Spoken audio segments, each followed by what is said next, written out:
कल नहीं, कुछ दिनों से मेरे अंदर एक चिंता ऐसा है, यीशु मसीह के दूसरे आगमन हम लोग विश्वास करते हैं, और यीशु का दूसरा आगमन, सेकेंड कमिंग ऑफ क्राइस्ट, हमारे विश्वास का सबसे बड़ा बुनियाद की बात है. കർത്താവിൻ്റെ നാമം വാഴ്ത്തപ്പെടുമാറാകട്ടെ. കഴിഞ്ഞ ദിവസങ്ങളിൽ ഒരു ചിന്ത മനസ്സിലൂടെ കടന്നുപോയത് നമ്മുടെ ഏവരുടെയും വിശ്വാസത്തിൻ്റെ വളരെ അടിസ്ഥാനപ്പെട്ട ഒരു കാര്യമാണ് കർത്താവായ യേശു ക്രിസ്തുവിൻ്റെ മടങ്ങി വരവ് എന്നുള്ളത്. अगर बाइबल में हम लोग देखेंगे तो यीशु मसीह का सेकेंड कमिंग कलीसिया के लिए एक सेकेंड थॉट नहीं था, लेकिन इंटीग्रल पार्ट था यीशु मसीह का सेकेंड कमिंग. കർത്താവായ യേശു ക്രിസ്തുവിൻ്റെ രണ്ടാമത്തെ വരവ് എന്ന് പറയുന്നത് സഭയുടെ ചരിത്രത്തിൽ ഏതോ ചിന്തകളിൽ മാത്രം അടങ്ങിയിരുന്ന ഒരു കാര്യമല്ലായിരുന്നു. പ്രത്യുത അത് അതിൻ്റെ ഏറ്റവും പ്രാധാന്യം അർഹിക്കുന്നതായ ഒരു വിഷയം തന്നെയായിരുന്നു. यीशु मसीह के अपोस्टल लोग सुसमाचार प्रचार करने के साथ ही यीशु का सेकेंड कमिंग के बारे में भी वो लोग प्रचार करते थे. കർത്താവിൻ്റെ അപ്പോസ്തലന്മാർ യേശുക്രിസ്തുവിൻ്റെ സുവിശേഷത്തെ ജനങ്ങളോട് അറിയിക്കുന്നതിനോടൊപ്പം തന്നെ കർത്താവായ യേശുക്രിസ്തുവിൻ്റെ രണ്ടാമത്തെ വരവിനെ പറ്റിയും അവർ പറഞ്ഞിരുന്നു. देखिए, सुसमाचार मुझे पाप से क्षमा मिला, मुक्ति मिला, वो खाली नहीं है. സുവിശേഷം എന്ന് പറയുമ്പോൾ അത് നമുക്ക് പാപത്തിൽ നിന്നുള്ളതായ മോചനം ലഭിച്ചു എന്നുള്ളത് മാത്രമല്ല, बल्कि आगे की ओर देखकर उम्मीद लगाए हुए बैठे हैं, हमें उद्धार दिया हुआ यीशु मसीह दोबारा हमें लेने आएगा. എന്നാൽ അത് മുമ്പോട്ടുള്ള ഒരു പ്രത്യാശയാണ്. നമ്മളെ രക്ഷിച്ചവനായ കർത്താവായ യേശു ക്രിസ്തു വീണ്ടും നമ്മളെ കൊണ്ടുപോകുവാൻ വേണ്ടി താൻ മടങ്ങി വരുമെന്നുള്ളത്. तो ये चिंता जब मेरे अंदर आया, मैंने देखा कि हमारे बीच में, मतलब क्रिश्चियन लोगों के बीच में जीसस का सेकेंड कमिंग कैसा, तो एक आफ्टर थॉट, नहीं तो भूल गया हुआ अनुभव हो गया है. ഇങ്ങനെ കർത്താവായ യേശു ക്രിസ്തുവിൻ്റെ മടങ്ങി വരവിനോടുള്ള ബന്ധത്തിലുള്ളതായ ചിന്തകളെ ചിന്തിച്ചുകൊണ്ടിരുന്നപ്പോഴാണ് ശ്രദ്ധിക്കപ്പെടുവാൻ വേണ്ടി ഇടയായി തീർന്നത്. ക്രിസ്ത്യാനികളായ സമൂഹത്തിൽ കർത്താവായ യേശു ക്രിസ്തുവിൻ്റെ രണ്ടാം വരവ് എന്നുള്ളതായ വിഷയം അത് മറക്കപ്പെടുന്നതായിട്ട് ഈ കാലഘട്ടത്തിൽ കാണപ്പെടുന്നു. एक एग्जाम्पल मैं आपको देता हूँ. അതിനായിട്ട് ഒരു ഉദാഹരണം പറയട്ടെ. अपना प्रार्थना में पिछला हफ्ता का, एक हफ्ते का प्रार्थना में हमने कितने बार ये प्रार्थना किया, यीशु मसीह तू कब आएगा?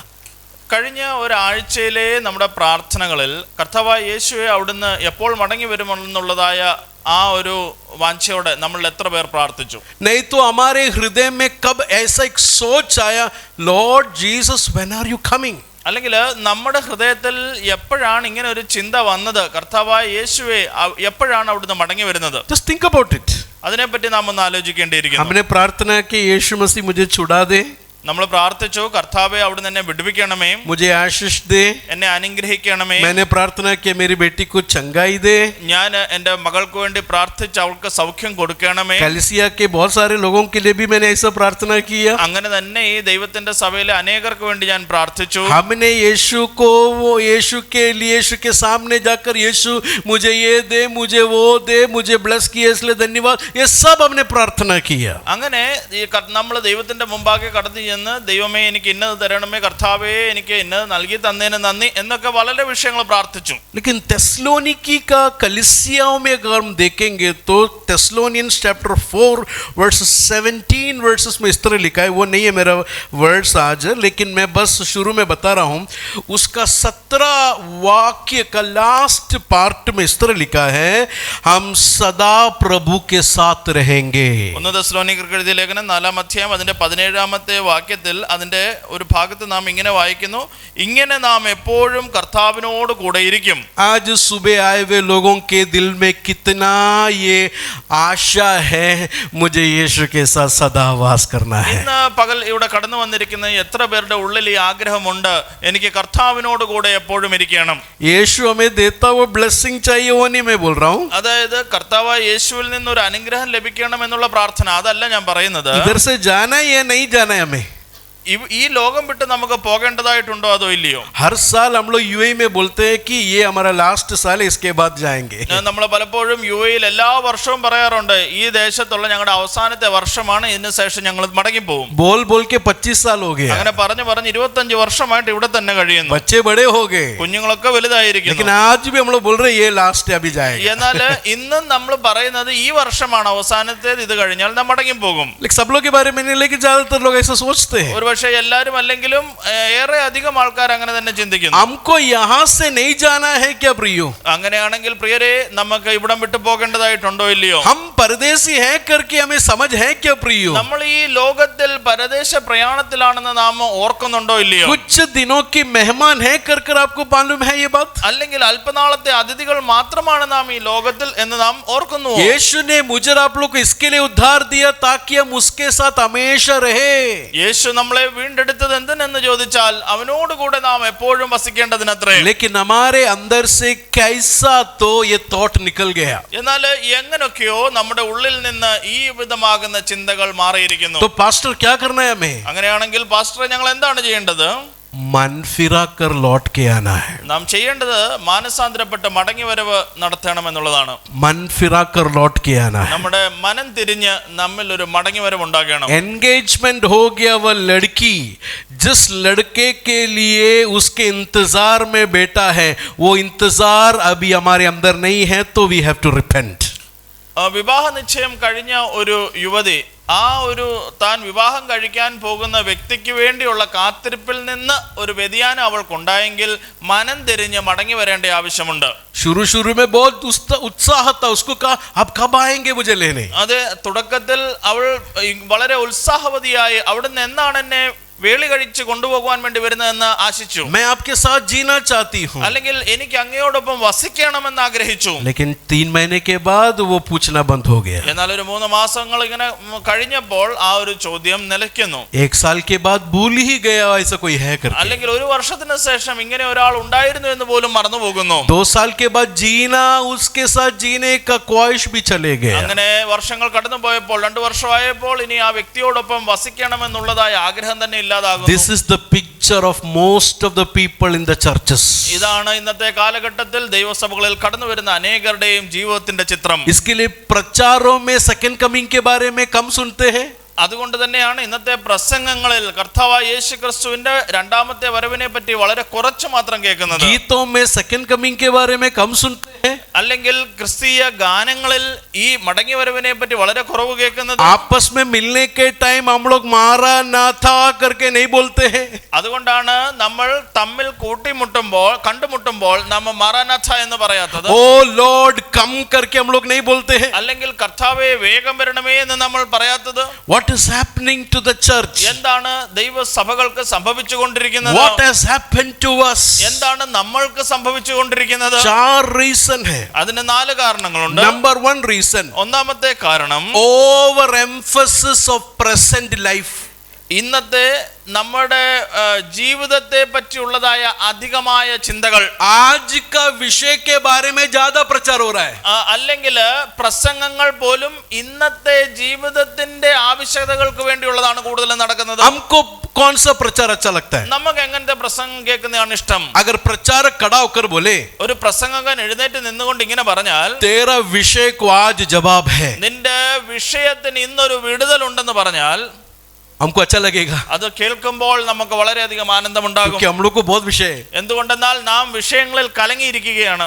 ऐसा मैं बार बार प्रचार करूंगा तो आप मुझे पैसा देंगे. അങ്ങനെ നിങ്ങളുടെ വിഷയങ്ങൾക്കുള്ള വിടുതലിനെ പറ്റി വീണ്ടും വീണ്ടും പ്രസംഗിച്ചാൽ എനിക്ക് നിങ്ങൾ ധനവും നൽകി തരും. तो किसका विषय वो क्लियर होता है मालूम है? അങ്ങനെയാണെങ്കിൽ നിങ്ങളുടെ വിഷയത്തിന്റെ പ്രതിവിധി പറയുമ്പോൾ ആരുടെ വിഷയമാണ് തീരുന്നതെന്ന് അറിയാമോ? मेरा विषय क्लियर हो जाता ആ है, പ്രസംഗിക്കുന്ന എന്റെ വിഷയമാണ് അതുകൊണ്ട് മാറുന്നത്. क्योंकि मेरा अकाउंट में बहुत पैसा आ गया. എന്തുകൊണ്ടെന്നാൽ എന്റെ അക്കൗണ്ട് നല്ല ധനം കൊണ്ട് നിറയും. तुम लोग का विषय वैसे के वैसे रहेगा. എന്നാൽ നിങ്ങളുടെ വിഷയം അങ്ങനെ തന്നെ നിലനിൽക്കും. और मेरा चाहत क्या मालूम है? എന്റെ ആഗ്രഹം എന്താണെന്നറിയാമോ? आप लोग का विषय कभी सॉल्व नहीं हो जाए. നിങ്ങളുടെ വിഷയങ്ങളൊന്നും ഒരിക്കലും തീരല്ല.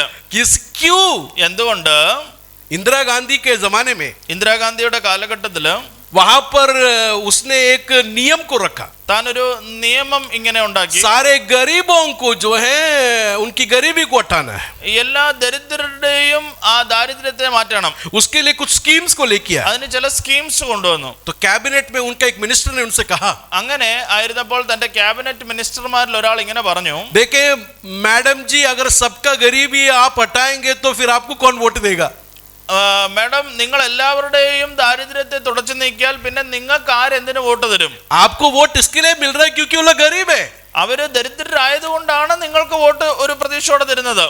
तो गरीबी सारा मत हटाओ, അങ്ങനാണെങ്കിൽ എല്ലാ ദാരിദ്ര്യവും മാറ്റണ്ട. सारा विषय चर्च के अंदर रहने दो. അങ്ങനാണെങ്കിൽ സഭയിലും ഇങ്ങനെ വിഷയങ്ങൾ നിന്നുകൊള്ളട്ടെ. तो मैं प्रचार करूंगा, तुम्हें एक विषय का जवाब है आज. അങ്ങനെ ആവുമ്പോ എനിക്ക് പ്രസംഗിക്കാൻ പറ്റും, ഇന്ന് നിന്റെ ഈ ഒരു വിഷയത്തിന് വിടുതലുണ്ട്. इसके लिए लोग प्रॉफिट के पीछे जाते हैं, विषय का जवाब मिलेगा क्या? ഇന്നത്തെ കാലഘട്ടങ്ങളിൽ അനേക പ്രവാചകന്മാരുടെ പിറകെ ദൈവസഭയിൽ ഉള്ളവർ പോകാനും കാരണം വിഷയങ്ങൾക്ക് ഒരു പ്രതിവിധി അന്വേഷിച്ചാണ്. Over emphasis of today's life, आज का जिंदगी के बारे में एम्फेसिस ज्यादा है.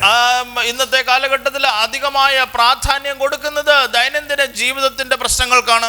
लिटिल एम्फेसिस उधर के बारे में, लिटिल एम्फेसिस मतलब मीटिंग के लास्ट में नीले आसमां के पार जाएंगे गीत बोलकर हम लोग बंद कर देते. എന്നാൽ പരലോകത്തെ പറ്റിയുള്ളതായ നമ്മുടെ ആ ദൈവത്തോടൊപ്പമുള്ള വാസത്തെ പറ്റി വളരെ ചെറുതായിട്ടുള്ളതായ ഒരു എംഫസിസ് മാത്രമാണ് പ്രസംഗത്തിന്റെ അവസാനം ഒരു ചെറിയ പാട്ടിൽ. 99% इधर का बात बोलकर 8% उधर के बात में, नहीं तो वो बोलेगा नहीं तो प्रॉब्लम है, इसके लिए बोल देंगे. അത് 99% ഈ ലോകത്തിന്റെ ജീവിതത്തിന്റെ വിഷയങ്ങൾ പറഞ്ഞിട്ട് 1% അത് അത്രയെങ്കിലും ഒന്ന് പറയണ്ടേ, അല്ലെ പ്രശ്നമാകുമെന്ന് ചിന്തിച്ച് അങ്ങനെ പറയുന്നു. दूसरा प्रॉब्लम क्या मालूम है? രണ്ടാമത്തെ വിഷയം എന്തെന്നറിയാമോ? अभी हमको क्या पता यीशु कैसा आने वाला है, कब आने वाला है, किस तरीके से आने वाला है. सब एक पास्टर ये बोलता है, दूसरा पास्टर वो बोलता है, तीसरा पास्टर ये बोलता है. छोड़ दो, निग्लेक्ट कर दो बोलकर कुछ लोग ऐसा छोड़ देते. ചില ആൾക്കാരുടെ ഒരു പ്രശ്നം എന്താണെന്ന് ചോദിച്ചാൽ അവർക്ക് ഇങ്ങനത്തെ ചിന്തയാണ്, ഞങ്ങൾക്ക് ഇപ്പം എന്തോ അറിയാം യേശു കർത്താവ് എങ്ങനെ വരും, എപ്പം വരും, എങ്ങനായിട്ട് വരും. ഒരു പാസ്റ്റർ ഇന്നത് പറയുന്നു, മറ്റൊരു പാസ്റ്റർ അങ്ങനെ പറയുന്നു, മൂന്നാമതൊരു പാസ്റ്റർ മറ്റൊരു രീതി അതിനെ വ്യാഖ്യാനിക്കുന്നു.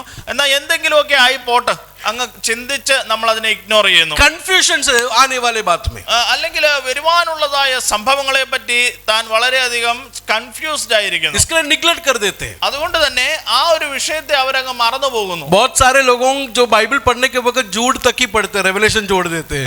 പലരും വേദപുസ്തകം വായിക്കുമ്പോൾ പലപ്പോഴും യൂദയുടേതായ ലേഖനം വരെ വായിച്ചിട്ട് വെളിപ്പാട് പുസ്തകം വായിക്കാതെയും വിടുന്നു. उनको लगता है कि रेवलेशन पढ़ेगा तो शैतान उनको पढ़ने के लिए नहीं देता है. പലരുടെയും ചിന്താഗതി എന്താന്ന് ചോദിച്ചാൽ വെളിപ്പാട് പുസ്തകം വായിച്ചു തീർക്കാൻ സാത്താൻ ഒരിക്കലും സമ്മതിക്കത്തില്ല. और रेवलेशन पढ़ेगा तो मुझे समझ में नहीं भी आता है. അല്ലെങ്കിൽ തന്നെ വെളിപ്പാട് പുസ്തകം വായിച്ചാലും എനിക്ക് എന്തോ മനസ്സിലാവും. इसके लिए छोड़ दो उस सेकंड कमिंग के बारे में. അതുകൊണ്ട് തന്നെ കർത്താവിന്റെ മടങ്ങി വരും എന്നുള്ള വിഷയം അങ്ങ് വിട്ടേക്കാം. मैं अपना एक स्टैंड बताता हूँ. എന്നാൽ ഞാൻ എന്റേതായ ഒരു അഭിപ്രായം പറയട്ടെ. मेरा व्यू में, എന്റെ ആ ഒരു വീക്ഷണത്തിൽ वो बहुत सिंपल है. അത് വളരെ ലളിതമാണ്. यीशु दोबारा आने वाला है. യേശു കർത്താവ് മടങ്ങി വരിക തന്നെ ചെയ്യും. इससे और सिंपल चाहिए? ഇനിയും അതിലും എളുപ്പമായിട്ട് എന്ത് പറയാനാണ്? Praise the Lord. ഹല്ലേലൂയ. कब आएगा नहीं पता, എപ്പം വരുമെന്നറിയില്ല. कैसा आएगा करके वचन में लिखा है. താൻ എങ്ങനെ ഉള്ള ഒരു മടങ്ങി വരവായിരിക്കുമെന്ന് വചനം പറയുന്നുണ്ട്. लेकिन एक बात है, यीशु मसीह दोबारा आएगा. എന്നാൽ ഒരു കാര്യം ഉറപ്പുണ്ട്, അത് Praise the Lord. കർത്താവായ യേശു ക്രിസ്തു മടങ്ങി വരും. थर्ड रीजन क्या है? മൂന്നാമത്തെ കാരണം वर्ल्डली इन्फ्लुएंस, दुनिया का इन्फ्लुएंस हो गया. ഈ ലോകത്തിന്റെ ഇൻഫ്ലുവൻസ് വളരെയധികം കൂടിയിരിക്കുന്നു. Praise the Lord. दुनिया के चीजें पसंद होना शुरू हो गया. ഈ ലോകത്തിന്റെ കാര്യങ്ങളെ ഇഷ്ടപ്പെടാൻ നാം തുടങ്ങിയിരിക്കുന്നു. दुनिया का चीजों में अटैच्ड हो गया. അല്ലെങ്കിൽ ലൗകികമായ കാര്യങ്ങളിലേക്ക് നാം നമ്മളെ തന്നെ അധികമായി ബന്ധപ്പെടുത്തിയിരിക്കുന്നു. जब दुनिया के चीजों में अटैचमेंट होगा, यीशु का सेकंड कमिंग में ईगरनेस नहीं होगा. ഇങ്ങനെ ലൗകികമായ കാര്യങ്ങളിൽ വളരെ താല്പര്യത്തോടെ ഇരിക്കുമ്പോൾ കർത്താവായ യേശുവിന്റെ മടങ്ങി വരവിനെ പറ്റിയുള്ളതായ ആ ഒരു ആകാംക്ഷ നമ്മുടെ ഉള്ളിൽ നിന്ന് പോകും. फोर्थ रीजन, നാലാമത്തെ കാരണം डिलेड फुलफिलमेंट है. ഡിലേഡ് ഫുൾഫിൽമെന്റ് ആണ്. मतलब अरे कितना साल से बोल रहा आएगा आएगा आएगा, अभी तक नहीं आया. ആ പറഞ്ഞതിന്റെ താല്പര്യം എത്രയോ ആണ്ടുകളായി കാത്തിരിക്കുന്നു, ഇപ്പോൾ മടങ്ങി വരും വരുമെന്ന് പറഞ്ഞു, എന്നാൽ ഇത്രയും വർഷങ്ങളായിട്ട് വരുന്നില്ല. इसलिए लोगों का प्यार ठंडा हो गया. അതുകൊണ്ട് തന്നെ പലരുടെയും സ്നേഹം തണുത്തു പോയിരിക്കുന്നു. कुछ लोग जो है पीछे हट गए, ചിലര് പിന്മാറിയിരിക്കുന്നു, कुछ लोग ने छोड़ दिया है. ചിലർ അത് വിട്ടേ കളഞ്ഞിരിക്കുന്നു. क्या रीजन क्या है? ഇതിന്റെയൊക്കെ കാരണങ്ങൾ എന്താണ്? 2 Peter chapter 3 verses 3 and 4 में हम लोग वो बात को पढ़ सकते हैं. 2 പത്രോസിന്റെ ലേഖനം 3 का 3 और 4 മൂന്നാമത്തെ അധ്യായം അതിന്റെ 3-4 വാക്യത്തിൽ നാം ഇതിനെ പറ്റി കാണുന്നു. उसका चौथा वचन जरा पढ़िए. 4th അതിന്റെ 4-ാമത്തെ വാക്യം ഒന്ന് വായിക്കണമേ. पढ़िए जरा. किधर है? Where is the promises of his coming? അവന്റെ പ്രത്യക്ഷതയുടെ വാഗ്ദത്തം എവിടെ എന്നുള്ള ചോദ്യം. अरे सब कुछ तो वैसे चल रहा है. सुबह संडे मीटिंग में आया, शाम को हम लोग घर में सोने के लिए जा रहे, फिर मंडे आया, ट्यूसडे, सब तो नॉर्मल चल रहा है. Where is Jesus? സകലവും സൃഷ്ടിയുടെ ആരംഭത്തിൽ പറഞ്ഞത് അല്ല ഇരുന്നത് പോലെ തന്നെ ഇപ്പോഴും ഇരിക്കുന്നു. എല്ലാ ദിവസവും നേരം വെളുക്കുന്നു, ഇരുട്ടാകുന്നു. അപ്പം എവിടെയാണ് കർത്താവായ യേശുക്രിസ്തു? लेकिन इब्रानी की खत 10वां अध्याय में इस तरह हम पढ़ते हैं. എന്നാൽ എബ്രായർക്ക് എഴുതിയ ലേഖനം 10-ാം അധ്യായത്തിൽ നാം ഇപ്രകാരം വായിക്കുന്നു. उसके आखिर वचन में इस तरह हम देखते हैं. चैप्टर 10 verses 37 में इस तरह लिखा है. 37-ാമത്തെ വാക്യം 10-ാം അധ്യായത്തിൽ 37 अभी बहुत ही थोड़ा समय रह गया है जबकि आने वाला आएगा और देर ना करेगा. ഇനി എത്രയും അല്പകാലം കഴിഞ്ഞിട്ട് വരുവാനുള്ളവൻ വരും, താമസിക്കുകയില്ല. एक वचन में लोग बोलते ओ लेट हो गया, लेट हो गया, लेट हो गया. ഒരു ഭാഗത്ത് വാക്യത്തിൽ നാം കാണുന്നത് ഒരു കൂട്ടർ പറയുന്നു വളരെ താമസിച്ചിരിക്കുന്നു. लेकिन प्रभु का वचन कहता है कि आने वाला देरी नहीं करेगा, वो जल्द से आने वाला എന്നാൽ है. ദൈവത്തിന്റെ വചനം തന്നെ നമ്മളെ പഠിപ്പിക്കുന്നത് വരുവാനുള്ളവൻ വേഗം വരും, താമസിക്കുകയില്ല. हम लोग ये दुनिया का छोटा समय को रख कर हम लोग प्रभु को नापते हैं. അതെ, ഈ ലോകത്തിന്റേതായ ചെറിയ സമയധാരയിലാണ് പലപ്പോഴും നാം ദൈവത്തെ അളക്കുന്നത്. तो मैंने कहा गॉस्पेल मैसेज में सेकंड कमिंग जो है it was an integral part. അങ്ങനെ സുവിശേഷ പ്രസംഗങ്ങളിൽ ഞാൻ നേരത്തെ പറഞ്ഞതുപോലെ കർത്താവിന്റെ മടങ്ങി വരവ് വളരെ പ്രാധാന്യം അർഹിക്കുന്ന ഒരു വിഷയം തന്നെയാണ്. मैं आपको एक वचन देता हूं. 1 Thessalonians chapter 9 and 10 जरा देखिए. 1 തെസ്സലോനിക്കർക്ക് എഴുതിയ ലേഖനം 9 10 वाक्यम मैं पढ़ता हूं, उसको हिंदी में आप लोग देखिए. 1 Thessalonians chapter 1 verses 9 and 10. तुम कैसे मूर्तों से परमेश्वर की ओर फिरे. This is past tense. ये भूतकाल में हो गया वो बात है, ताकि जीवते और सच्चे परमेश्वर की सेवा करे. It is a present tense, अभी हो रहा है. नेक्स्ट, और उसके पुत्र के स्वर्ग पर से आने की बाट जोते हैं. This is future tense. അവിടെ നാം ഇപ്രകാരം വായിക്കുന്നു, അവൻ മരിച്ചവരുടെ ഇടയിൽ നിന്ന് ഉയർപ്പിച്ച തന്റെ പുത്രനും വരുവാനുള്ള കോപത്തിൽ നിന്ന് നമ്മെ വിടുവിക്കുന്നവനുമായ യേശു സ്വർഗത്തിൽ നിന്ന് വരുന്നത് കാത്തിരിപ്പാനും നിങ്ങൾ വിഗ്രഹങ്ങളെ വിട്ട് ദൈവത്തിങ്കിലേക്ക് എങ്ങനെ തിരിഞ്ഞുവെന്നും അവർ തന്നെ പറയുന്നു. നമ്പർ 1, മൂർത്തോं से मुड़कर परमेश्वर की ओर फिरे. ഒന്നാമതായിട്ട് ഉള്ള വിഷയം അവിടെ പറയുന്നത് നിങ്ങൾ വിഗ്രഹങ്ങളെ വിട്ട് ദൈവത്തിങ്കിലേക്ക് തിരിഞ്ഞു. ये गॉस्पेल है कि नहीं? ഈ വിഗ്രഹങ്ങളെ വിട്ട് തിരിഞ്ഞു എന്ന് പറയുമ്പോൾ അത് സുവിശേഷമല്ലയോ? ये रिपेंटेंस है, ये मनफिराहट है. ഇത് ഒരു മനുഷ്യന്റെ മാനസാന്തരത്തെ കാണിക്കുന്നു. क्यों फिरा है? എന്തുകൊണ്ടാണ് ഇവനൊരു മനംതിരിവുണ്ടായത്? नेक्स्ट लिखा कि जीवते और सच्चे परमेश्वर की सेवा करे, वर्शिप करे, उसकी पूजा करे, उसके हिसाब से चले. അത് എന്തിനാണ് ഇങ്ങനെ ഒരു മനംതിരിവ് നമുക്കുണ്ടായത്? ജീവനുള്ള സത്യദൈവത്തെ സേവിപ്പാൻ വേണ്ടിയാണ് നമുക്കത് സാധിച്ചത്. तो एक टाइम मूर्ति को आराधना करता था, ഒരു സമയത്ത് ഈ വിഗ്രഹങ്ങളെ ആരാധിച്ചിരുന്നു. अभी पूरी तरह मुड़ गया, परमेश्वर की आराधना कर रहा है. എന്നാൽ ഇപ്പോൾ അതിൽ നിന്ന് മുഴുവനായി വേർപെട്ട് ജീവനുള്ള സത്യദൈവത്തെ ആരാധിക്കുന്നു. लेकिन उधर खत्म नहीं हुआ. എന്നാൽ അതുകൊണ്ട് മാത്രം തീരുന്നില്ല. आगे लिखा है മുമ്പോട്ട് എഴുതിയിരിക്കുന്നത് उसके पुत्र के स्वर्ग पर से आने की बाट जोता है, looking forward for the coming of Jesus Christ. അതിനുശേഷം നാം എന്താണ് ചെയ്യുന്നത്? തന്റെ പുത്രനായ യേശു സ്വർഗത്തിൽ നിന്ന് വരുന്നത് കാത്തിരിക്കുന്നു എന്ന് അവിടെ നാം കാണുന്നു. This is the gospel. ഇതാണ് സുവിശേഷം. Gospel मतलब मेरे पाप से यीशु ने छुड़ा दिया, अब मैं प्रभु का बेटा हो गया. वो आप ही है. अब मैं किसका इंतजार में हूं? मुझे उद्धार दिया, मुझे नजात दिया, मुझे पापों को क्षमा मिला हुआ यीशु दोबारा आने वाला है. അതെ, ഞാൻ പാപങ്ങളെ ഒക്കെ വിട്ട് മനം തിരിഞ്ഞു, ഇപ്പോൾ ഞാൻ യേശുവിന്റെ കുഞ്ഞായി ജീവിക്കുന്നു. അത് പൂർണ്ണ സുവിശേഷമാകുന്നില്ല, അത് സുവിശേഷത്തിന്റെ പകുതി മാത്രമാണ്. എന്നാൽ ഇപ്പോൾ ഞാൻ ജീവിച്ച് കാത്തിരിക്കുന്നത് എന്നെ വീണ്ടെടുത്തവനായ കർത്താവിന്റെ മടങ്ങി വരവിന് വേണ്ടിയാണ് എന്നുള്ളത് കൂടെ ചേർക്കുമ്പോഴാണ് അത് പൂർണ്ണ സുവിശേഷമാകുന്നത്. उद्धार पाए वह व्यक्ति का दिल का इच्छा क्या मालूम है? എന്താണ് രക്ഷിക്കപ്പെട്ടവനായ ഒരു മനുഷ്യന്റെ ജീവിതത്തിന്റെ ആഗ്രഹം? वही हमने सबसे पहले 4:17 में पढ़ा. അതാണ് 4:17 നാം വായിച്ചത്. हम सदा प्रभु के साथ रहेंगे. നാം എപ്പോഴും അവനോട് കൂടെ ഇരിക്കും എന്നുള്ളതാണത്. My dear brothers and sisters, പ്രിയ സഹോദരി സഹോദരന്മാരെ, is this your heart desire today morning? ഇതാണോ ഇന്ന് പകൽ സമയത്ത് നിങ്ങളുടെ ഹൃദയത്തിന്റെ ആഗ്രഹം? आप बेड में से उठकर ये दिल में सोचा है क्या, oh Lord, are you coming today? I want to stay with you. അതെ, ഇന്ന് പകൽ സമയത്ത് കട്ടിലിൽ നിന്ന് നാം എഴുന്നേറ്റപ്പോൾ നമ്മുടെ ഹൃദയത്തിൽ നാം ചോദിച്ചു, അല്ലയോ കർത്താവേ, അവിടുന്ന് ഇന്നേ ദിവസമാണോ വരുന്നത്? ठीक है, नहीं पूछा होगा, भूल गए होंगे. ഒരുപക്ഷെങ്കിൽ നാം അതിനെ മറന്നുപോയിരിക്കാം. क्या पिछले हफ्ता did we sing saying that Lord, when are you coming? അല്ലെങ്കിൽ കഴിഞ്ഞ ഒരു ആഴ്ചയിൽ എപ്പോഴാണ് നാം ദൈവത്തോട് ഇപ്രകാരം ചോദിച്ചത്, അല്ലയോ കർത്താവേ, അവിടുന്ന് എപ്പോഴാണ് മടങ്ങി വരുന്നത്? You know what is the meaning of heaven? നിങ്ങൾക്കറിയാമോ സ്വർഗം എന്ന് പറയുന്നതിന്റെ അർത്ഥം എന്താ? What is the meaning of eternal life? അല്ലെങ്കിൽ നിത്യജീവിതം എന്ന് പറയുമ്പോൾ അതുകൊണ്ട് എന്താണ് यीशु के അർത്ഥമാക്കുന്നത്? साथ सदा रहना है अपनी जिंदगी. അത് യേശുവിനോടൊപ്പം Praise the Lord. എന്നേക്കുമായി നിത്യമായി വസിക്കുന്നതാണ് ആ നിത്യത. यीशु के साथ सदा वास करना है हमारा दिल की चाहत. അതെ, യേശുവിനോടൊപ്പം നിത്യമായ ഒരു വാസം ഉണ്ടാകണം എന്നതാണ് എന്റെ ഹൃദയത്തിന്റെ ആഗ്രഹം. But unfortunately we have lost it. എന്നാൽ ദൗർഭാഗ്യകരം എന്ന് പറയട്ടെ, നാം അതൊക്കെ നഷ്ടപ്പെടുത്തിയിരിക്കുന്നു. वो दिल के अंदर वो चाहत नहीं है. നമ്മുടെ ഒന്ന് ഹൃദയത്തിന്റെ ഉള്ളിൽ അപ്രകാരമുള്ള ഒരു ആഗ്രഹം ഇപ്പോൾ ഇല്ല. पास्टर ऐसा मत बोले, आपको कैसा हमारा दिल के बारे में मालूम? അല്ലയോ പാസ്റ്റർ, ഇങ്ങനൊന്നും പറയരുത്. ഞങ്ങളുടെ ഹൃദയത്തിൽ എന്താണെന്നുള്ളത് അങ്ങക്ക് അതെങ്ങനെ അറിയാം? एक एग्जांपल देता हूं. അതിനൊരു ഉദാഹരണം ഞാൻ പറയട്ടെ. यूएई से अगले हफ्ता इंडिया जाएगा कर पक्का अगर है तो അടുത്ത ആഴ്ചയിൽ യുഎഇയിൽ നിന്ന് നാം ഇന്ത്യയിലേക്ക് പോകുമെന്ന് ഉറപ്പുണ്ടെങ്കിൽ 5000 दरम्स का सोफा लेगा क्या घर में? ഞാൻ ചോദിക്കട്ടെ, പിന്നെ 5000 ദർഹത്തിന്റെ ഒരു സോഫ വാങ്ങിച്ച് ഇവിടുത്തെ ഈ റെന്റഡ് വീട്ടിലിട്ടേക്കാമെന്ന് ചിന്തിക്കുമോ? सोचेगा? क्या सोचेगा? എന്നാൽ നമ്മൾ എന്ത് ചിന്തിക്കും? एक हफ्ता ही है ना, ഒരാഴ്ചയുടെ കാര്യമല്ല ഉള്ളൂ. नीचे लेटेगा.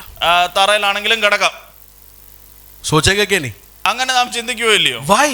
അതെന്തുകൊണ്ടാണ് അങ്ങനെ ചിന്തിക്കുന്നത്? क्योंकि जा रहा है कर यकीन हो गया. എന്തുകൊണ്ടെന്നാൽ ഈ ദേശം വിട്ട് മടങ്ങി പോകാൻ പോവാന്ന് ഹൃദയത്തിന് ഉറപ്പായി. कैसा मालूम पड़ेगा अंदर यीशु के लिए बाट जो रहा है?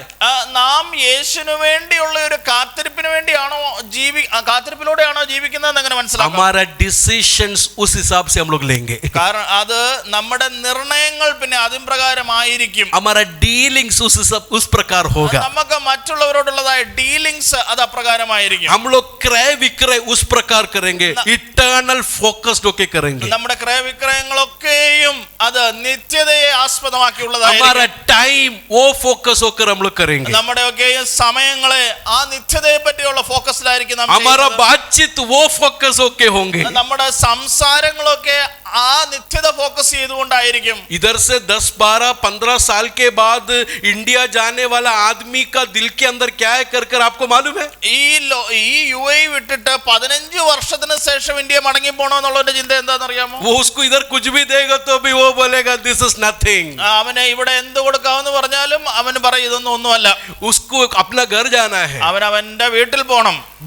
घर बड़ा है इसके लिए नहीं, അത് അവൻ നാട്ടിൽ വലിയ വീട് വെച്ചത് കൊണ്ടല്ല.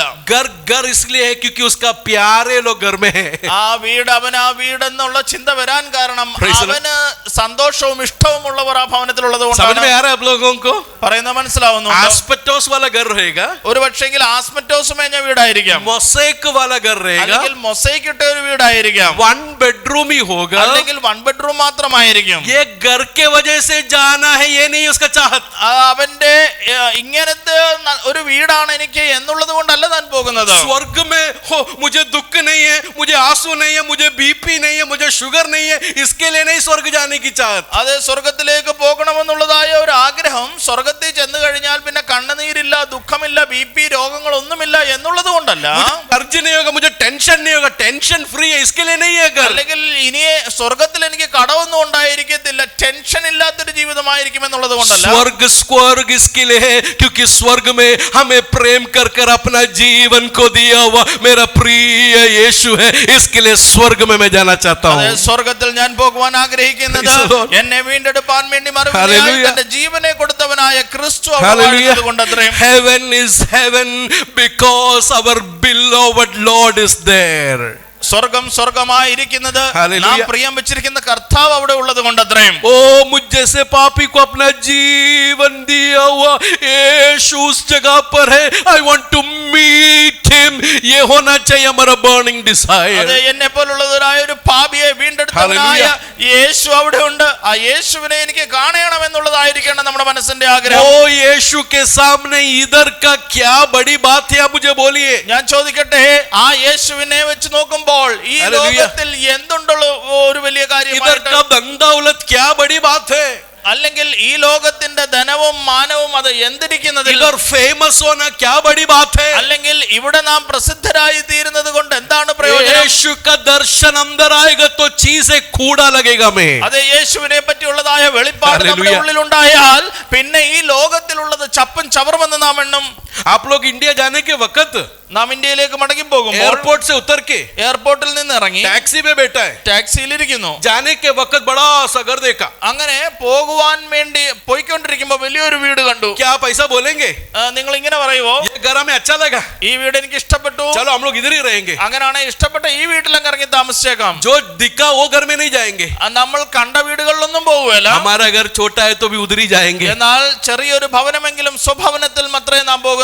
घर का ईट नहीं हमारा दिल का चाहत. അതെ, ആ വീട്ടിലുള്ളതായ കട്ടകൾ എപ്രകാരം ഉള്ളതായിരുന്നു അതല്ല നമ്മുടെ ഇഷ്ടം. गेट नहीं हमारे लिए इम्पोर्टेंट. അല്ല, ആ വീടിന്റെ ഗേറ്റ് അല്ല നമ്മളെ സംബന്ധിച്ച് വലിയ अंदर लगा है കാര്യം. वो एसी भी नहीं हमारा इम्पोर्टेंट. അല്ലെങ്കിൽ ആ വീടിന്റെ ഉള്ളിലുള്ളതായ AC അല്ല നമ്മുടെ പ്രധാന വിഷയം. हमारे इंतजार करने वाले हमारे प्रिय लोग हैं, उसके लिए हम लोग जा रहे हैं. ആ ഭവനത്തിന്റെ ഉള്ളിൽ എന്നെ കാത്തിരിക്കുന്ന പ്രിയപ്പെട്ടവരുണ്ട്, അതുകൊണ്ട് അത്ര ഞാൻ പോകുന്നത്. May the Lord help you to look heaven, not at the things in heaven, but him who is in heaven. അതെ, സ്വർഗത്തെ പറ്റിയും നാം ചിന്തിക്കുമ്പോൾ സ്വർഗത്തിൽ ഉള്ളതായ കാര്യങ്ങളെ പറ്റിയല്ല, സ്വർഗത്തിൽ ഉള്ളവനെ പറ്റിയുള്ള ചിന്തയാൽ അത്രയും നാം സ്വർഗത്തെ വീക്ഷിക്കേണ്ടത്. Hallelujah. ये तेस्सलोनिकी खत में 5 चैप्टर है. 5 चैप्टर में यीशु का सेकंड कमिंग के बारे में लिखा है. ഈ തെസ്സലോനിക്കർക്ക് എഴുതിയ ലേഖനത്തിന്റെ ഒന്നാമത്തെ ലേഖനത്തിൽ 5 അധ്യായമുണ്ട്. അതിൽ 5 അധ്യായത്തിലും കർത്താവിന്റെ രണ്ടാം വരവിനെ പറ്റി പരാമർശിച്ചിരിക്കുന്നു. Verses 10 में लिखा है, 10ാമത്തെ വാക്യത്തിൽ എഴുതിയിരിക്കുന്നു. बाकी बाद में आप घर में जाकर पढ़ना. ബാക്കിയുള്ളത് വീട്ടിൽ പോയി വായിക്കണം. 2 का 19 में लिखा है, 2ന്റെ 19 എഴുതിയിരിക്കുന്നു.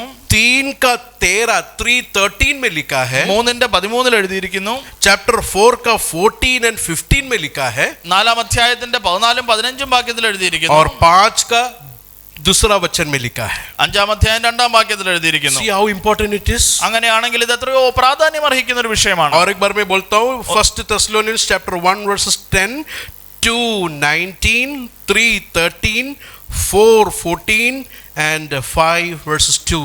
हर एक चैप्टर में Paul is emphasizing the second coming of Jesus Christ. ഇങ്ങനെ ഓരോ അധ്യായത്തിലും അപ്പോസ്തലനായ പൗലോസ് കർത്താവായ യേശുക്രിസ്തുവിന്റെ മടങ്ങിവരവിനെ വളരെ പ്രാധാന്യത്തോടെ അവതരിപ്പിക്കുന്നു. अपना समय अभी खत्म होने के लिए जा रहा है. होली कम्युनियन अपने सामने है. നമ്മുടെ മുമ്പാകെ ഇപ്പോൾ സമയം തീരുവാൻ വേണ്ടി പോകുന്നു. കർത്താവിന്റെ മേശ നമ്മുടെ മുമ്പാകെ ഉണ്ടല്ലോ. एक चिंता आपके सामने रखकर हम लोग आगे जाएंगे. ഒരു ചിന്ത മുമ്പോട്ട് വെച്ചിട്ട് ഇവിടുന്ന് നമുക്ക് പോകാം. कैसे लोगों के लिए यीशु मसीह आ रहा है दोबारा. എപ്രകാരമുള്ളവർക്ക് ഉള്ളവരെ ചേർത്തുകൊള്ളുവാനാണ് യേശു കർത്താവ് മടങ്ങി വരുന്നത്? Number 1, ഒന്നാമത്തേത്, he is coming to take those who are transformed by the gospel. यीशु मसीह के सुसमाचार से परिवर्तन हो गए वे लोगों को लेने के लिए यीशु मसीह आ रहा है. ഒന്നാമതായിട്ട് യേശു കർത്താവ് കടന്നു വരുന്നത് യേശുക്രിസ്തുവിന്റെ വചനത്താൽ മാനസാന്തരം പ്രാപിച്ചവരെ തന്റെ കൂടെ കൊണ്ടുപോകാൻ വേണ്ടി. रूपांतर हो गए वे लोगों को लेने के लिए आ रहा है. അല്ലെങ്കിൽ ആ അപ്രകാരം ഒരു രൂപാന്തരം പ്രാപിച്ചവരെ കൊണ്ടുപോകാൻ വേണ്ടി. इधर गौर से सुनिए मुझे.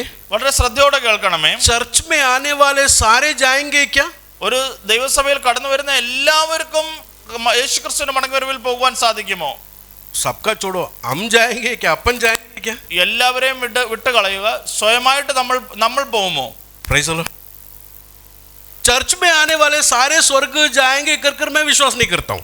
ദൈവസഭയിൽ വരുന്ന എല്ലാവരും യേശുവിന്റെ മടങ്ങിവരവിൽ പോകുമെന്ന് ഞാൻ ചിന്തിക്കുന്നില്ല. उसका रीजन क्या है? അതിന്റെ കാരണം എന്താണ്? सारे लोग गॉस्पेल से ट्रांसफॉर्म्ड अभी तक नहीं हुआ है. അതെന്തുകൊണ്ടെന്നാൽ എല്ലാവർക്കും ദൈവത്തിന്റെ സുവിശേഷം കേട്ട് ഒരു വ്യത്യാസം വന്നിട്ടില്ല. तो गॉस्पेल से ट्रांसफॉर्मेशन होना जरूरी है जीसस के लिए बाट जोना है. तो അങ്ങനെയെങ്കിൽ മനസ്സിലാക്കേണ്ടത് യേശുവിന് വേണ്ടിയുള്ള കാത്തിരിപ്പ് ജീവിതത്തിൽ ഒരുവൻ ഉണ്ടാകണമെങ്കിൽ ഒന്നാമതായി യേശുവിന്റെ സുവിശേഷം കേട്ട് ഒരു മാനസാന്തരം അവനിൽ ഉണ്ടാകണം. रोमन्स चैप्टर 8 में जरा आइए. റോമർക്ക് എഴുതിയ ലേഖനം 8-ാം അധ്യായത്തിലേക്ക് നമുക്ക് കടന്നു വരാം. उसका 23वां वचन को जरा देखिए. അതിന്റെ 23-ാമത്തെ വാക്യം നോക്കുക. रोमन्स चैप्टर 8 वर्सेस 23 हम लोग जरा देखेंगे. यहाँ पर इस तरह लिखा, मैं पढ़ता हूँ. और केवल वही नहीं पर हम भी, मतलब बिलीवर्स, ओके, हम भी जिनके पास आत्मा का पहला फल है आप ही अपने में कराहते हैं. അവിടെ എഴുതിയിരിക്കുന്ന ആത്മാവെന്ന ആദ്യദാനം ലഭിച്ചിരിക്കുന്ന നാമം നമ്മുടെ ശരീരത്തിന്റെ വീണ്ടെടുപ്പായ പുത്രത്വത്തിന് വേണ്ടി കാത്തുകൊണ്ട് ഉള്ളിൽ ഞരങ്ങുന്നു. वो वर्ड देखा आपने? ഈ ഒരു വാക്ക് നിങ്ങൾ കണ്ടോ? वहां पर लिखा है कि हम अपने अंदर कराहते हैं. നാം നമ്മുടെ ഉള്ളിൽ നാം എന്താ ചെയ്യുന്നത്? ഞരങ്ങുന്നു. ये कराहने का मतलब क्या है? ग्रोनिंग का मतलब क्या है? ഇങ്ങനെ ഞരങ്ങുക എന്ന് പറയുമ്പോൾ അതിന്റെ അർത്ഥം എന്താണ്? अगर आप 22 वर्सेस जरा देखेंगे तो 22-ാമത്തെ വാക്യം നാം നോക്കുമ്പോൾ वहां पर लिखा है कि सारी सृष्टि तक मिलकर कराहती है. मतलब इवन द क्रिएशन क्या कर रहा है? कराहती है. അവിടെ എഴുതിയിരിക്കുന്ന സർവ്വ സൃഷ്ടിയും ഇന്ന് വരെ ഒരുപോലെ ഞരങ്ങി ഈറ്റുന്നോടിരിക്കുന്നു. क्या है कराहने का मतलब? എന്താണ് ഈ ഞരക്കത്തിന്റെ അർത്ഥം? देखिए इधर देखिए, इधर देखिए. എല്ലാവരും ഒന്ന് നോക്കണമേ ये ഇങ്ങോട്ട്. क्रिएशन जैसा परमेश्वर ने बनाया था वैसा भी नहीं है. कर कितने लोग मानते हैं वो बात? നിങ്ങൾക്ക് എത്ര പേര് ഇങ്ങനെ വിശ്വസിക്കുന്നുണ്ട് ഈ സൃഷ്ടി നാം കാണുന്നത് ദൈവം സൃഷ്ടിച്ച അവസ്ഥയിൽ നിന്ന് വ്യതിചലിച്ചിട്ടുണ്ടെന്ന്? मानते हैं ना? जानवर हो, അത് മൃഗങ്ങളായിക്കോട്ടെ, पूरा क्रिएशन हो, മുഴുവൻ സൃഷ്ടിപ്പ് തന്നെ ആയിക്കോട്ടെ, ये पूरा अफेक्टेड है. ഇത് മുഴുവനും എഫക്റ്റഡ് ആണ്. उसका नतीजा है बड़ा साइक्लोन आना, बड़ा सुनामी आना. This are all the effect of the fallen of man. गिरा हुआ इंसान का इफेक्ट हम लोग देखते ഈ हैं. ലോകത്തിൽ സംഭവിച്ചുകൊണ്ടിരിക്കുന്നതായ പലവിധമാകുന്ന വിപത്തുകളും ഇത് വീണതായ മനുഷ്യൻ മൂലമുണ്ടായതായ ബാധകളാണ്. वो नुआ का जमाने का देखो, ആ നോഹിന്റെ കാലഘട്ടത്തെ നോക്കുക. नुआ का जमाने का बाढ़ देखकर आज का साइकोलॉजिस्ट बोलेगा हम लोग को सब जगह पर झाड़ लगाना है. നോഹയുടെ കാലഘട്ടത്തിൽ ഉണ്ടായ ജലപ്രളയം കണ്ടാൽ ഇന്നത്തെ കാലത്തെ ആൾക്കാർ പറയും, നമുക്ക് എല്ലായിടത്തും വിദ്വാൻമാർ പറയും എല്ലായിടത്തും മരങ്ങൾ വെച്ച് പിടിപ്പിക്കണം. ओ हम लोग को वो करना ये करना, क्योंकि ये नेचर ऐसा हो गया. എന്തുകൊണ്ടെന്നാൽ പ്രകൃതി ഇപ്രകാരമൊക്കെ മാറിയിരിക്കുന്നത് കൊണ്ടാണെന്ന് അവർ പറയും. मैं नहीं जाऊंगा वहां पर, लेकिन हमको पता है why it has happened, क्यों हो गया कर हमको पता है. എന്നാൽ ഇതൊക്കെ എന്തുകൊണ്ട് സംഭവിച്ചു എന്ന് നമുക്കറിയാം. तो ये क्रिएशन उसका पूरा जिस हिसाब से वो बना था वो अभी नहीं है. It is not like that, it is fallen. എന്തുകൊണ്ട് നാം മനസ്സിലാക്കേണ്ടത് ഇതിൽ നിന്നൊക്കെ സൃഷ്ടിക്കപ്പെട്ടതായിരിക്കുന്നതായ വസ്തുക്കളൊക്കെയും അതിന്റെ സ്ഥാനത്ത് നിന്ന് വീണിരിക്കുന്നു, വ്യതിചലിച്ചിരിക്കുന്നു. ये किसके वजह से ऐसा हो गया है? ഇതെന്തുകൊണ്ടാണ് ഇങ്ങനെ സംഭവിച്ചിരിക്കുന്നത്? सृष्टि के वजह से नहीं हुआ है, അത് സൃഷ്ടി കാരണമല്ല സംഭവിച്ചത്, बल्कि इंसान गिरने के कारण सृष्टि को इफेक्ट हो गया. എന്നാൽ മനുഷ്യന്റെ വീഴ്ച മൂലം ഈ സൃഷ്ടികളൊക്കെയും ഇങ്ങനെ ബാധിതമായിരിക്കുന്നു. और जमीन से परमेश्वर ने कहा कि कांटे उगेंगे करके. അങ്ങനെ ദൈവമാണ് പറഞ്ഞത് ഭൂമിയിൽ നിന്ന് ഇനി മുള്ളും പറക്കാരെയും വരും.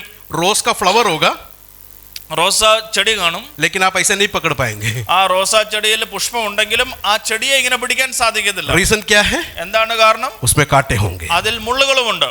खुशबू अच्छा होगा, നല്ല മണമായിരിക്കും, लेकिन दर्द भी होगा. എന്നാൽ അതിനെ പിടിച്ചാൽ മുറിവുമേൽക്കും. एक एग्जाम्पल में दिया, ഒരു ഉദാഹരണമായിട്ട് പറഞ്ഞേ ഉള്ളൂ. सांप बीस्ट के जैसा था, सांप बीस्ट के जैसा था, ഒരു സർപ്പങ്ങൾ ബീസ്റ്റ് പോലെയായിരുന്നു. लेकिन वो गिरकर जमीन के मिट्टी खा रहा है. എന്നാൽ അതിന്റെ വീഴ്ചയിൽ എന്ത് സംഭവിച്ചു? അതിന്റെ കൈകാലുകൾ മാറ്റപ്പെട്ട് ഇപ്പോൾ അത് നിലത്തുകൂടി എഴഞ്ഞു നടക്കുന്നു. मतलब इफेक्ट हो गया सारा क्रिएशन. പറഞ്ഞതിന്റെ താല്പര്യം ഏത് സൃഷ്ടിക്കും അതിൻ്റെതായ പ്രതിസന്ധികൾ ഇത് മൂലം നേരിട്ടു. उस दिन से लेके आज तक सृष्टि कराती है वो ओरिजिनल पोजीशन में आने के लिए. അങ്ങനെ ആ വീണ അല്ലെങ്കിൽ ആ ബാധിതമായ നാൾ മുതൽ ഇന്ന് വരെയും ഈ സൃഷ്ടിയൊക്കെയും ആ ഒരു മടങ്ങി ചെല്ലലിലേക്ക് ഞെരങ്ങി പാർക്കുന്നു. 22 वर्षन और एक बार देखिए 22 वर्सेस. 22ാമത്തെ വാക്യം ഒന്നുകൂടി നോക്കുക. मिलकर कराहती और पीड़ाओं में पड़ी तड़पती है. അവിടെ എഴുതിയിരിക്കുന്നത് സർവ്വസൃഷ്ടിയും ഇന്ന് വരെ ഒരുപോലെ ഞരങ്ങി ഈറ്റുനോവോടിരിക്കുന്നു. वो अंदर ग्रोनिंग हो रहा है सृष्टि का. ആ സൃഷ്ടികളുടെ ഉള്ളിൽ വളരെ വേദനയോടെയുള്ള ഞരക്കം ഉണ്ടായിക്കൊണ്ടിരിക്കുന്നു. ये लोग कभी सही होगा मालूम है? ഇവർക്കൊക്കെ എപ്പോഴാണ് ഒരു ആശ്വാസം ലഭിക്കുന്നതെന്ന് അറിയാമോ? 23 वचन.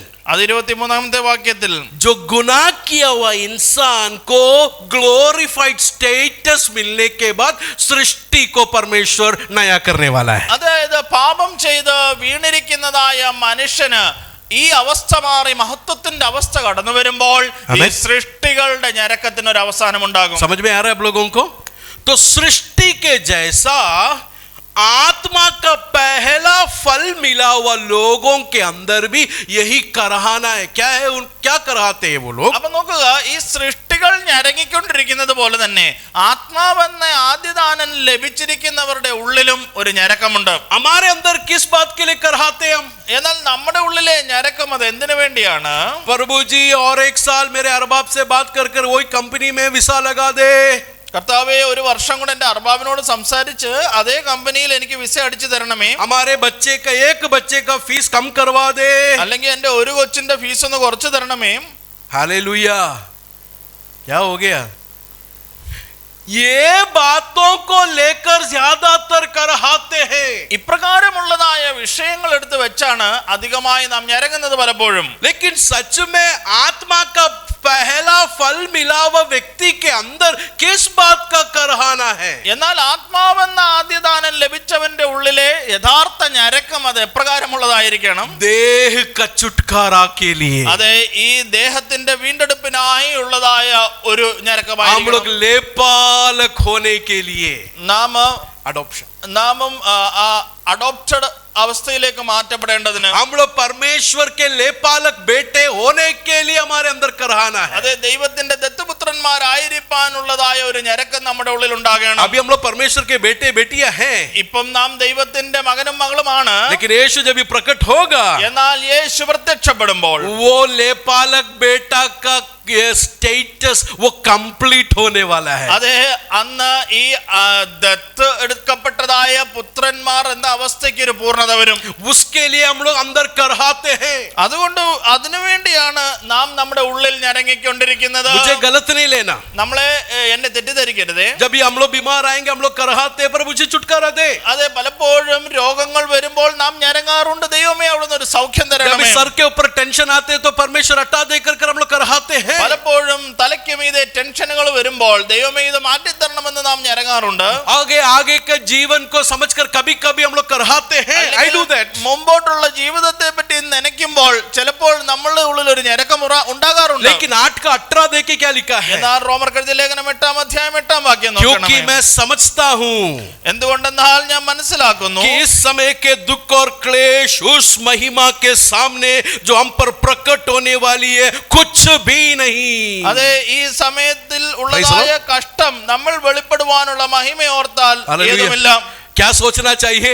അതെ, നാം എന്താണ് ചിന്തിക്കേണ്ടത്? मुझे बीमारियां है, അതെ, എനിക്ക് രോഗങ്ങളുണ്ട്, मेरे जीवन में कर्ज है, എന്റെ ജീവിതത്തിൽ കടഭാരങ്ങളുണ്ട്, मेरे जीवन में विषय है, എന്റെ ജീവിതത്തിൽ വിഷയങ്ങളുണ്ട്, मेरे जीवन में विषयों के ऊपर विषय है. എന്റെ ജീവിതത്തിൽ ഒരുപക്ഷെ വിഷയങ്ങളുടെ പുറത്ത് लेकिन मैं വിഷയങ്ങളായിരിക്കാം. कौन हूँ? എന്നാൽ ഞാൻ ആരാണ്? मैं परमेश्वर का लेपालक बेटा हूँ. ഞാൻ ദൈവത്താൽ ദത്തെടുക്കപ്പെട്ടവനായ പുത്രനത്രേ. मैं समझता हूँ ഞാൻ മനസ്സിലാക്കുന്നു इस समय का दुख और क्लेश कुछ भी नहीं है. आने वाला महिमा को याद करेंगे तो എനിക്ക് വരുവാനുള്ള എന്നെ വെളിപ്പെടുവാനുള്ള മഹിമ ഓർത്താൽ ഈ നേരത്തെ കഷ്ടങ്ങൾ സാരമില്ല. वो आने वाला महिमा को देखकर अंदर कराहते हैं, प्रभु जी तू कब आएगा? इस देहहीन शरीर को बदलकर तेरे महिमा और जलाल के शरीर में बदल देगा. അതേ കർത്താവായ യേശുവേ, അവിടുന്ന് എപ്പോഴാണ് മടങ്ങി വന്ന് ഈ ശരീരത്തെ ആ മഹത്വമുള്ള ശരീരമായി അവിടുന്ന് മാറ്റുന്നതെന്നോ ഞരക്കം. मैंने कहने का मतलब क्या है मालूम है? ഇത്രത്തോളം പറഞ്ഞതിന്റെ താല്പര്യം അറിയാമോ? अंदर करहाना किसको होता है मालूम है?